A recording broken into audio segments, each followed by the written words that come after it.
मेडिटेशनची जादूगिरी. लेख आहे संस्कृतीचा दिवा.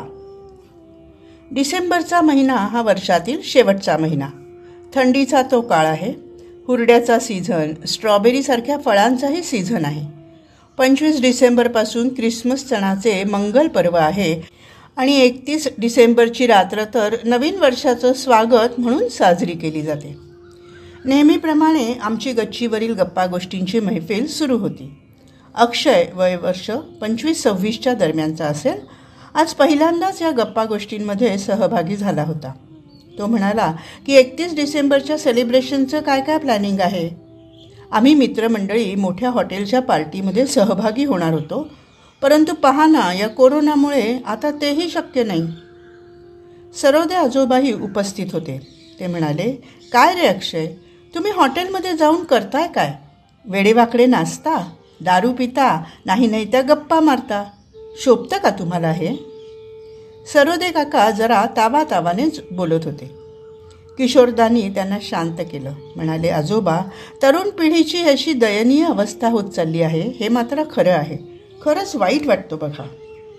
सरोदे आजोबा म्हणाले, अरे बोलू दे मला आज. मी काही रागवत नाही, परंतु वाईट वाटतं रे मनाला. काय चाललंय काय समाजात? एवढी कोवळी मुलं भरकटत चालली आहेत.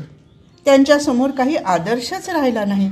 खाणं पिणं नाचणं म्हणजेच दिवस साजरा करणं हे एक समीकरण होऊन बसलं आहे. अक्षय म्हणाला, हो आजोबा, माझं काही चुकलं असेल तर मला क्षमा करा. खरं म्हणजे हे सगळं मला मुळीच आवडत नव्हतं, परंतु गेल्या 2 वर्षापासून मी माझ्या मोठ्या भावाबरोबर अशा पार्टीमध्ये जाऊ लागलो आणि आता ते आवडायला लागले. दादाही म्हणाला की सगळ्या गोष्टी काही आईबाबांना सांगायच्या नसतात, तू सांगू नकोस.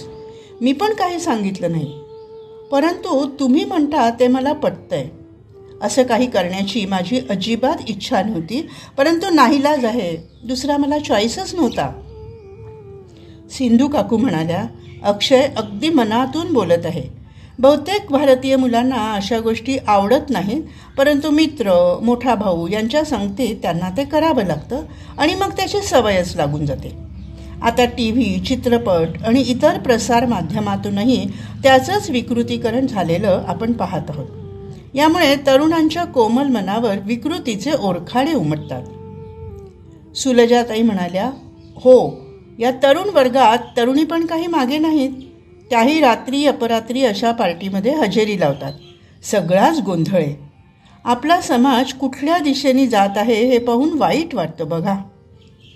मी म्हणाले, असं फक्त वाईट वाटतं म्हणून गप्प बसून चालणार नाही.